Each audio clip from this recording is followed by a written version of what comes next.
Hello and welcome to Living with Intention.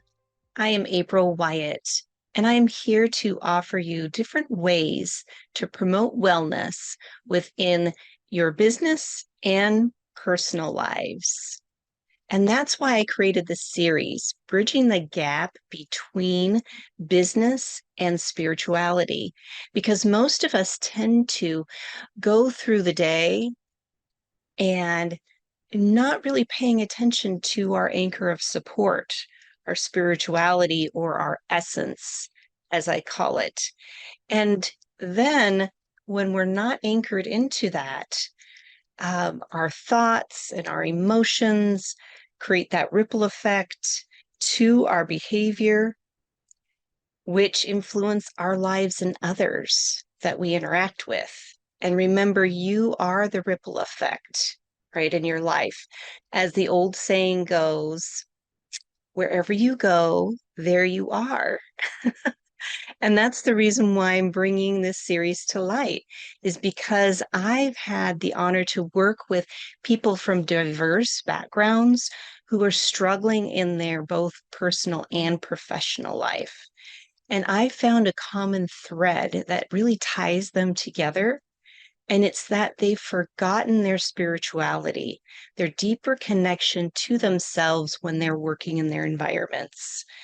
And this deeper connection is also, again, what I call your essence. And I've done a podcast series about that too. So check that out when you have a chance. But by bridging the gap between business and spirituality and finding that anchor within, right, you can work with more ease. And with practice, you can start to enjoy your work and actually the interactions with others because you are safe and supported by that anchor. And it's less judgment or judgment upon yourself, even.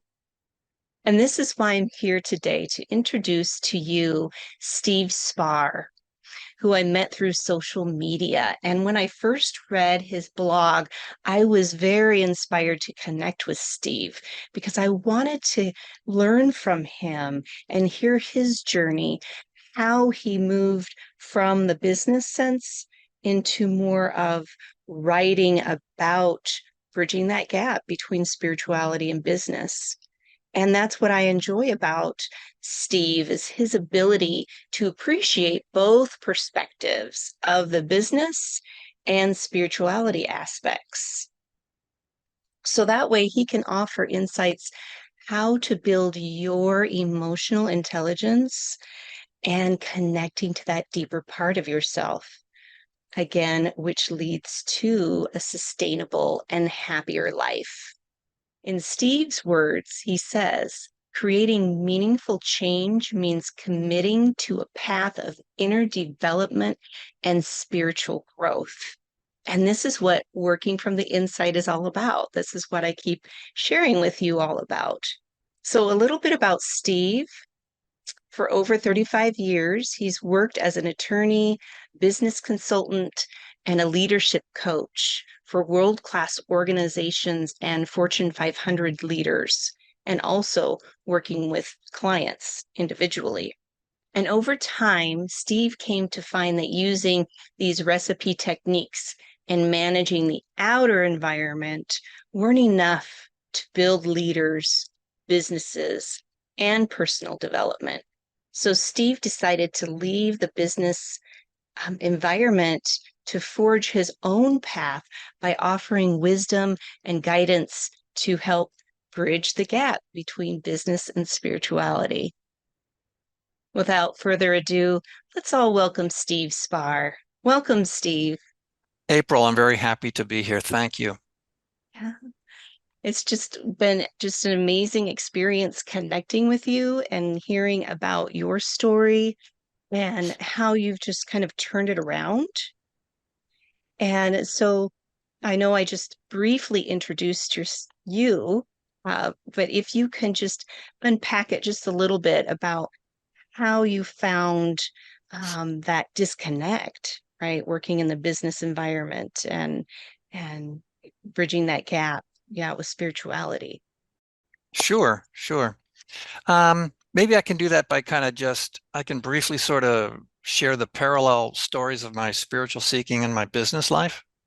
That would be perfect. Great. Because I think there's a universal spiritual impulse, this kind of feeling to connect to the sacred. And each of us feels that or enacts that in different ways. The way that showed up for me early on, and it's stronger for some people and not for others. But for me, I had a healthy dose of it. Very interested in existential questions and trying to figure out what is going on here and what's the realm beneath the physical. As a young child growing up in rural small town Ohio, I found that in a Christian church. And it was not a fire and brimstone sort of church. I had a young family preacher who was very much preaching the loving side of the gospel and so on. And I was very taken with all of that. I felt the love of God for me. And yet, as I grew, the beliefs of that system felt, stale, a set of clothing that I was ready to outgrow. So, but the impulse was still there. So that way to connect was no longer feeling appropriate. So I went through a huge search of Buddhism and humanism and psychotherapy and martial arts and channels and shamans and tarot and crystals. And all of those gave me little pieces of something I was still trying to touch. So that has always been something that is strong for me. At the same time that I'm also building a professional life. I went to law school, liked it very much as a young competitive person, kind of winning in court was important. But as you grow, as you go through life, you just kind of experience different things that draw deeper and deeper truths of who you really are. And I was lucky enough to continually shift careers and find ways to be closer to what my kind of true nature was. So I went into consulting, training, working with organizations, doing team development, and eventually coaching with leaders. And most of my work was what I would call traditional organization development. I mean, it's not really for me to tell a business leader or owner, hey, you should really be interested in spirituality or meaningful growth or your interior life. I was there to help them solve a problem that they defined. But Mm. what becomes apparent with anyone who works at the highest performing levels of business is that if you're only working on external techniques and just trying to motivate people from the outside, trying to cause cohesion and getting people behind a large change effort just from sort of either coercion or enticement from the outside, you won't be as effective. Really, what people want and really what leaders want is to be really engaged with their work. And so, those times when I found leaders that were willing to really go deeper into their interior life, to model a sort of leadership that other people could feel, they actually developed a presence, or many of them had it naturally. And when they led from there, whether certain outcomes in the real world they could control or not, they had a more meaningful experience and overall, I would say, more successful experience. So I did that for a number of years. I'm of an age where I was able to retire a couple of years ago, and I still have colleagues who work in that field, and we talk about different business situations they're involved with. But really, I don't do business consulting anymore. I write now. This practical wisdom blog is my main place. I'm interested in continuing to learn about what is this spiritual impulse and to write and to share these with people.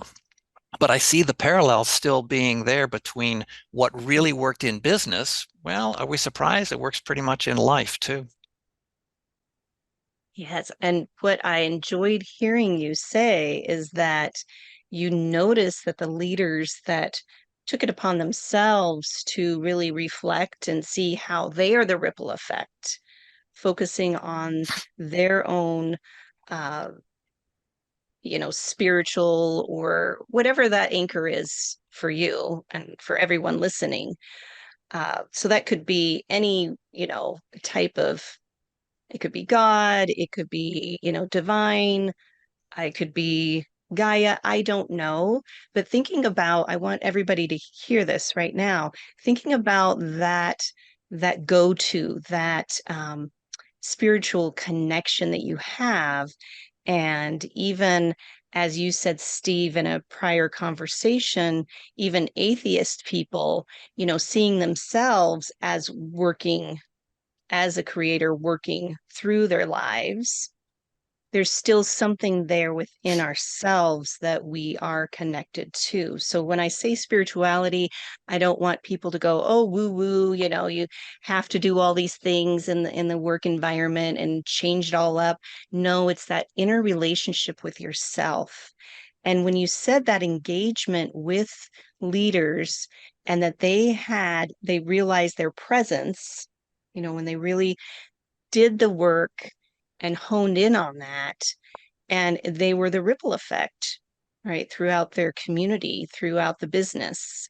Because businesses are also energy too, right? It's functioning, it's living and not physically breathing, but it's working through uh, all different layers within the communities, within the employees, within the world. Really, we could think of, and I think started to kind of view it this way. Um, it's the main kind of arena of life. It's an economic thing. Business and corporations are a social thing. They're a political thing, but they're also a spiritual thing. Where else can we really have this much grist for the mill? It's kind of, if we look at the spiritual journey as a place of continuing challenge, then where else can we get it but a place like work? And a lot of people feel their workplace is a toxic place. I understand that. I'm not saying people should stay in a place like that where they are feeling demeaned or bullied, but a lot of the stress and the pressure that I think people feel at work um, is true, but is a call to something. To what? Mhm. To answer the spiritual impulse. I mean, where else could you be where you would be spurred towards this much spiritual growth? It's maybe this is how I kind of I don't dwell on metaphysics because I don't pretend to understand the mechanics really of what's going on. But it seems to me there's a couple of fundamental aspects to the world. One is consciousness. Consciousness is not just something that resides in my brain. It seems to be a field that we somehow share and have antennas for. And love. There seems to be a beneficent goodness force in the universe. So the more we can align ourselves, the more our actions can be increasingly more self-aware, greater context, and increasingly more care and concern. That's how we are starting to answer, align with, be congruent with the spiritual impulse. Now, where else to do that but work? Where else to try to have an arena where you can be given daily, hourly challenges about don't shrink back from whatever's in front of you. Stay open and stay conscious. Don't turn to my petty, bitter self. Find some way to give empathy here in this situation. You're aligning yourself with consciousness or love. So, yes, work can be incredibly taxing and stressful. And if you're a leader of a group of people, you're under dizzying pressure to try to produce something. And the competition out there, your company could be gone in a year or a quarter. You know, I don't know what AI is going to do, but it's going to do a lot. And how many businesses are going to be defunct in a year? That's a hell of a pressure on a leader. So Mhm. all of this is there. It can cause the worst angels of our nature, our greed, our worry, our fear, our manipulation.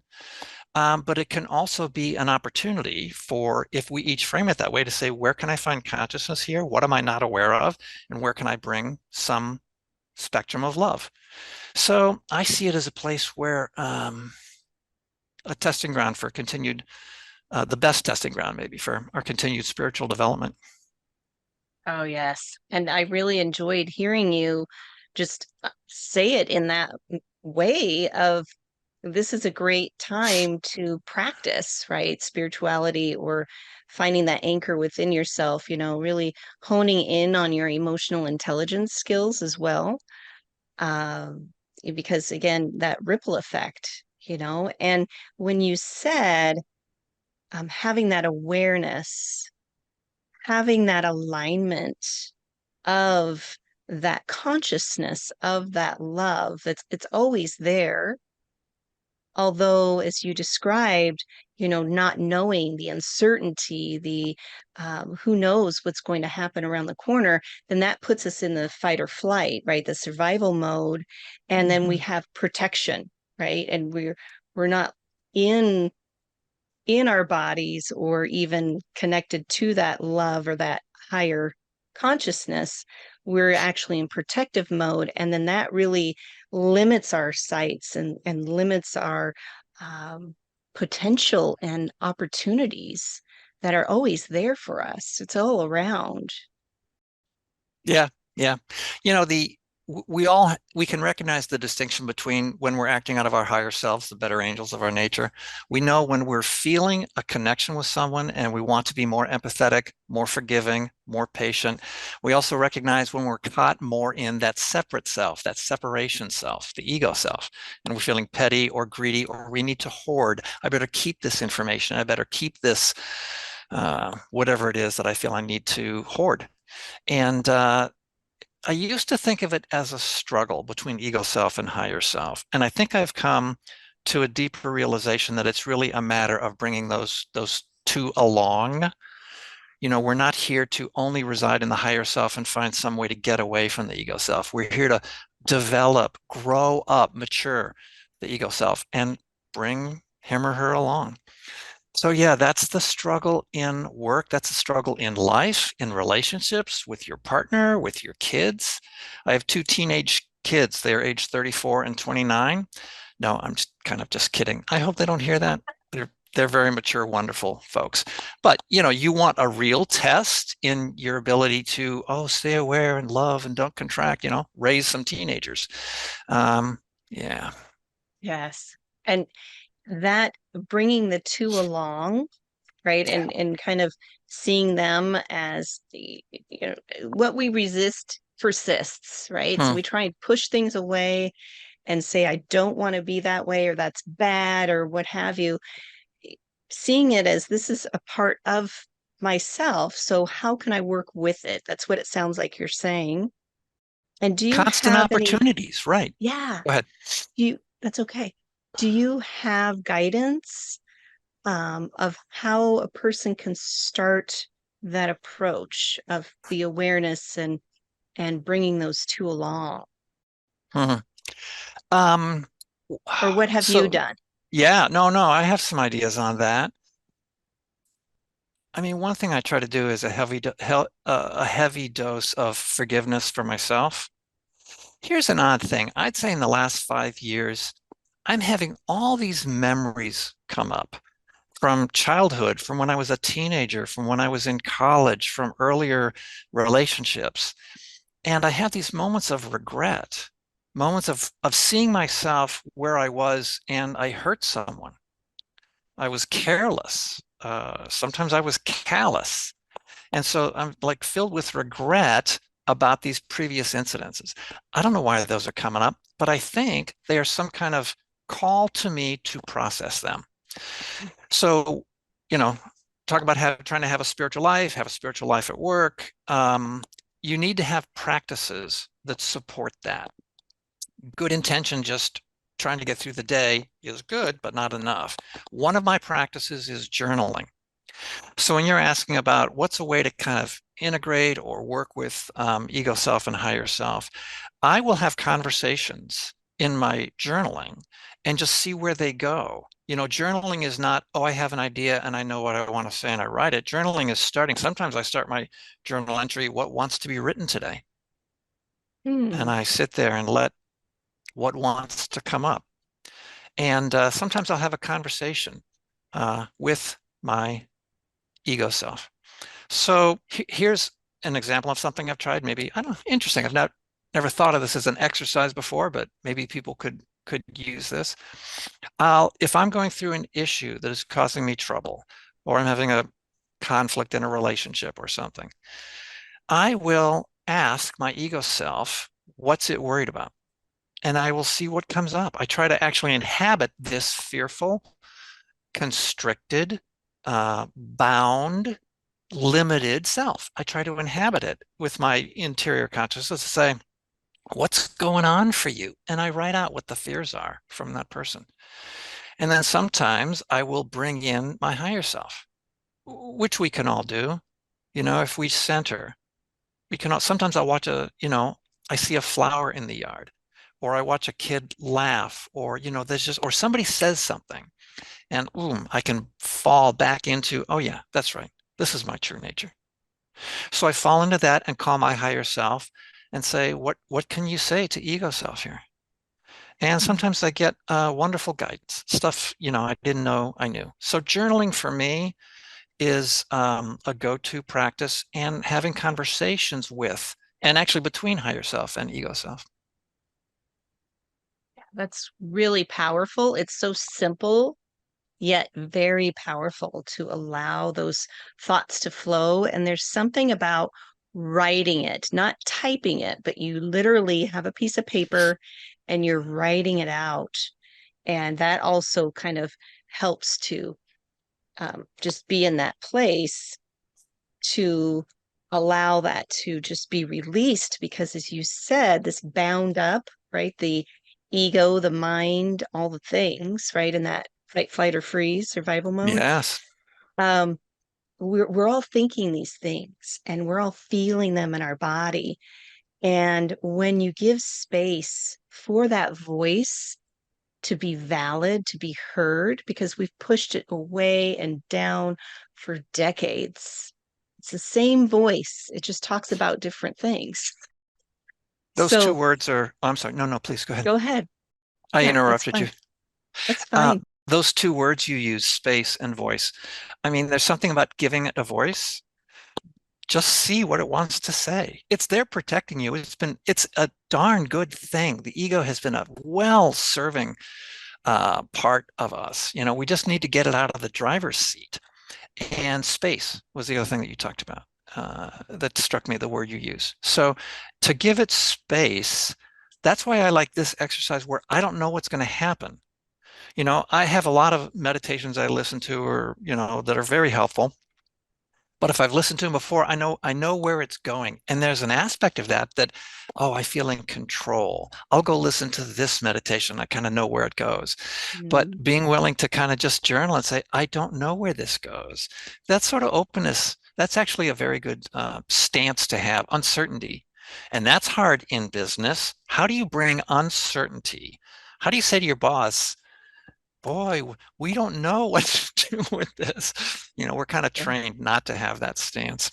Um, if I just pause here a little bit and then ask that fearful self, like what's happening here? What is that? It's like a remembrance of something else. Then you'll be more aware. That's building that emotional intelligence and connecting to that deeper part of ourselves. I think the a framing of small moments is important. I mean, that example you just had. So it may seem like your whole day was just struggling through things, and it's not going the way you want, and you've got a project that somebody else is really against, and so you get this email and you want to fire something off.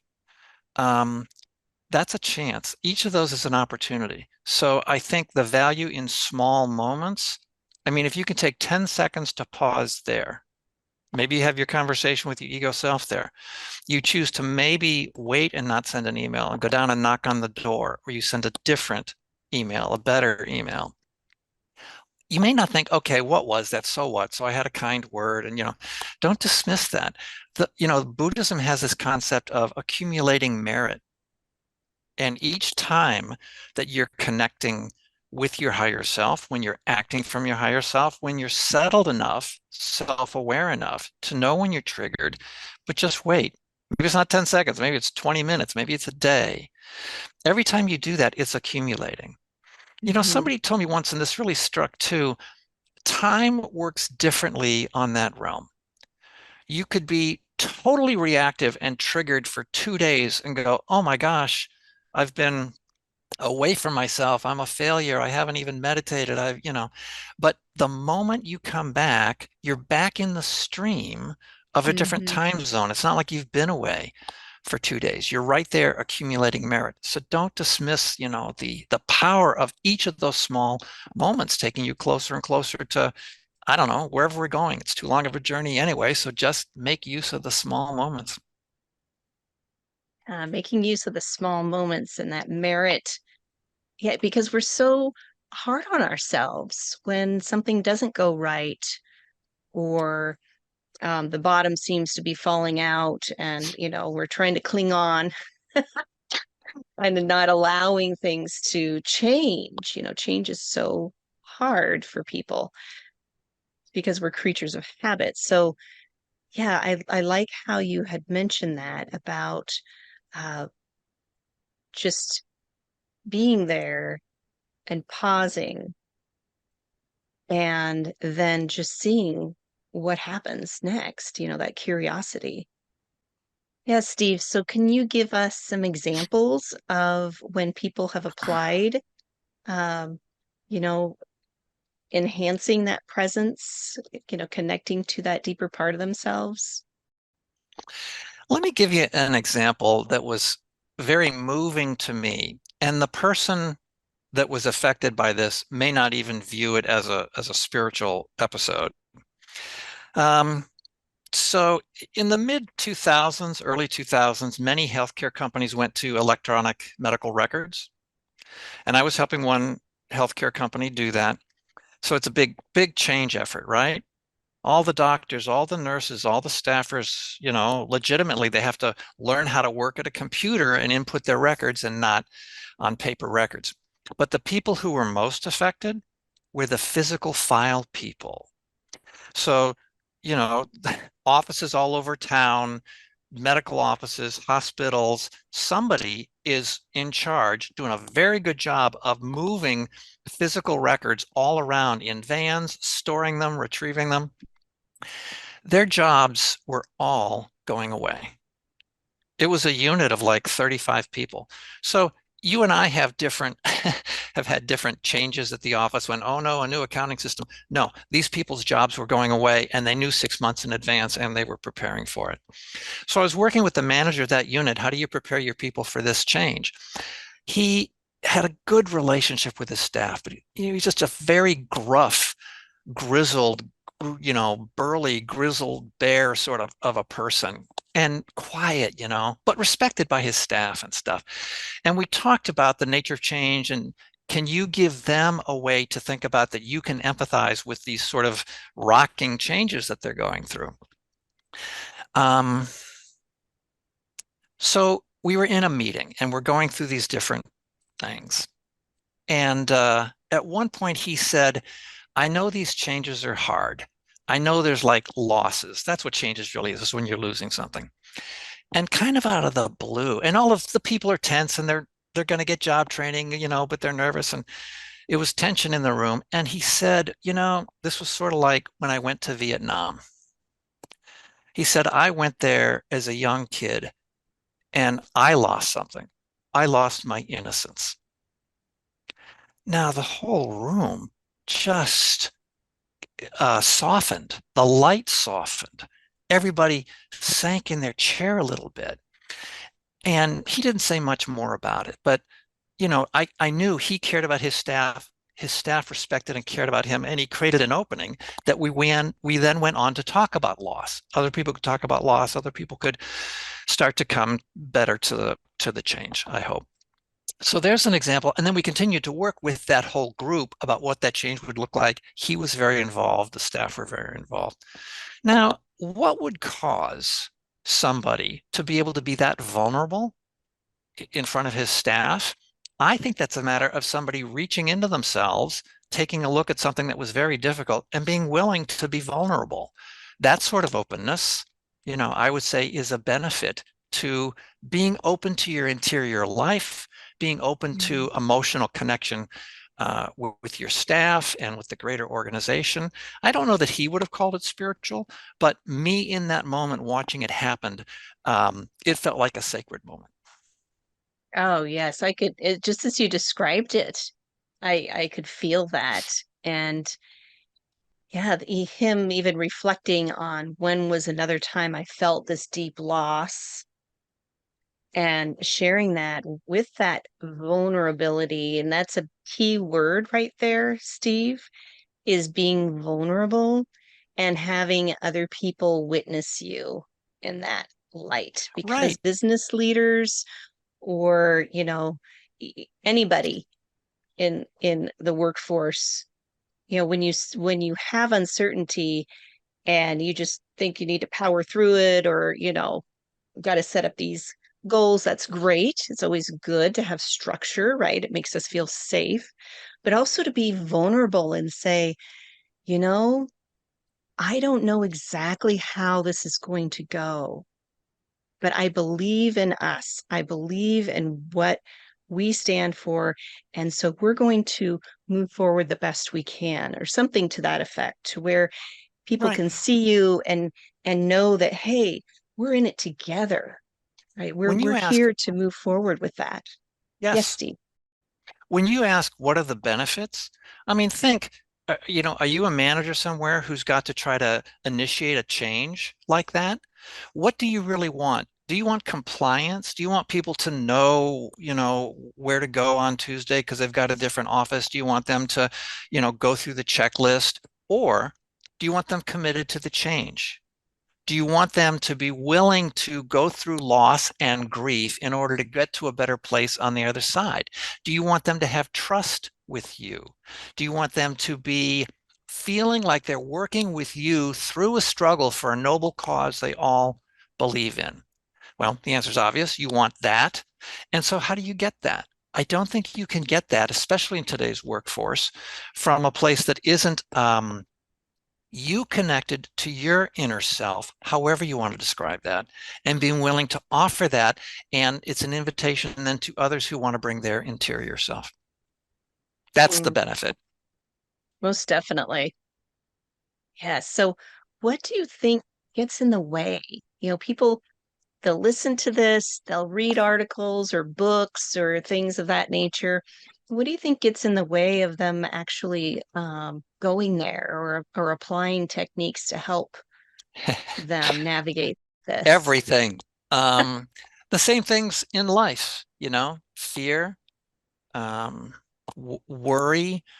Just when you've carved out your job so you know you can kind of get through your day, then what? I've got to get reorganized. The same things. This is why it's such an arena for spiritual growth. The same things in any other sphere of life are there. The Mm, the ego self. I think the way you described it, you said something a little bit ago about conditioned self, or the protection. So the ego self is geared towards protection, and we go through life learning that first, how to get through the world, and we can't get through the world without a healthy ego, or at least some functioning ego. And so we learn all these things about, okay, now I know how the world works. I have to be this way in order to get what I need through the world and through other people. All of those conditioned beliefs, visceral responses, nervous system responses have been trained, drilled deep into us. And then, well, then where's room for the higher self? Where's room for the higher self geared towards connection, towards mm, spaciousness? I think it's a constant, it's a never-ending game. We go from, double A ball to triple A ball to major league ball to all-star, of learning how to bring this frightened part of ourselves, these wounded parts of ourselves. We've buried them before. Let's unearth them, bring them out, and see that they can become aware, see that they can be loved. All of that is the never-ending game. I guess I could call it a game. So when you say, like, what keeps us from doing it, I think that really is the ongoing thing. All of those things about fears and those conditioning patterns, maybe will never go away. Maybe someday when we're all angels in heaven, we won't have those. But for the work we're here to do on this earth, no, it's constant. Hope that's yeah. not depressing. No, it's not. And I think that actually lets us, our minds, off the hook if we remember that life is about change. There's always going to be change, and it's how we approach it, it's how we manage it. And if we manage it from protection, from, as you said, fear, lack, losing something, then we're going to grip onto it even tighter. And that's the resistance of losing something when actually it's a gift. It's leaving so other things can come forward so that you can grow, you can expand, because that's what we're here to do. We're expansive humans. If Mm. not, we would be born and we'd still be laying there swaddled and being fed and, changed. We're meant to develop and evolve. But when we get to this certain age, as you said perfectly earlier, Steve, of these questions or these thoughts that keep coming in, and you said about it was not grief, it was Loss. yeah, about loss. It was another word. It'll come to me. Although that's also about growth, right? We're here to continue to grow, evolve with our emotional intelligence, with other people, with through this spiritual practice, this better relationship to yourself. That's what it's all about. So that Yeah. way, yeah, when these changes come, yeah, it'll be a change, but you'll be able to have it from a different perspective of instead of fear and lack Hmm. of to, oh, this is change. Okay, what do I know about this? And how can I work through it? How can I work with it in these other parts of myself? Yeah. And Oh, it was it's not, regret you had said before. It was the regret that uh, you had. yeah. Yeah. But the acts I've done for which I want to ask forgiveness um, are all part of the path. They were all things that helped somebody else, put them in a situation to grow through things. Yeah. You said something earlier about spirituality not being fluff. There is a way to use spirituality. Ego self will use spirituality as a way to say, oh, here, you need to feel peaceful. So meditate to feel peaceful. You need to feel spacious. So do yoga so you feel the spaciousness. Now, all Mhm. of that's fine, but we're not doing them in order to suppress the other symptoms. We're doing them to make ourselves ever greater, have ever greater capacity and resilience to take on the next batch of work that needs to be done. Mhm. Forgiveness is not easy. Grief and loss are not easy. I don't want this to sound glib, like, okay, fine, I'll go into work and I'll treat somebody nice. I've had three relatives die in the last year. So there's real grief. There's not an easy way to skip over that. But the more I'm able to expand my consciousness to be fully aware of what I'm going through in that situation and continue to extend love. Mhm. Um, and we do that even through difficult relationships, through difficult breakups. Yeah, yeah. I guess I just wanted to add that. I'm not saying it's easy. I'm saying we signed up for this maybe not not worrying if it was easy. Hmm. Yeah, and it sounds like also some acceptance there, right? Mm, Accept you don't have to agree 100% with the other person or, somebody that's challenging in your life, but you can accept them for who they are, and then that eases the pressure of our judgment of wanting to change them because we can't change other people, only ourselves. So I think that's also something to remember. And I really enjoy hearing you talk about that connecting to that higher self, that love, because that's all we want in this life. We want to feel valued and we want to feel loved. And mm, it's not that you are going to have an intimate relationship or anything of that nature with this love that I'm talking about. It's more about appreciation, gratitude, love for yourself first, and then that just that essence, that presence within you, people can feel that. You're the ripple effect. Yeah. That's beautiful. Well, what a wonderful conversation. I so enjoyed having you here, Steve. And for those who are interested in connecting with you to continue discussions or to read your blog, how can they connect with you? So the best place would be to come to www.practicalwisdom.blog. That's the site. You can subscribe there for weekly posts that I put on a variety of spiritual development topics. About once a quarter, I have a group practice session, which I call Deepen. So there's information there on the next one. I think will be in July. Um, I've been retired, but I did a lot of coursework before. I'm starting to think about maybe putting together some coursework, so that may be coming down the line. But practicalwisdom.blog would be the best place to connect. And I'm sure once you start building that coursework or whatever developments, your expansion, right, will continue, people can find that information there too. Wonderful. Well, thank you again, my friend, for being here and connecting and sharing your practical wisdom with us. Wonderful. Thank you. Thank you, And April. yeah, you're welcome. And for those of you who are new to this platform, whether you're watching on YouTube or my podcast channel, please hit subscribe and leave a comment. Let Steve and I know what you found inspiring in this conversation, and also share what you are doing to bridge the gap between business and your own spirituality. Well, until next time, my friends, be well.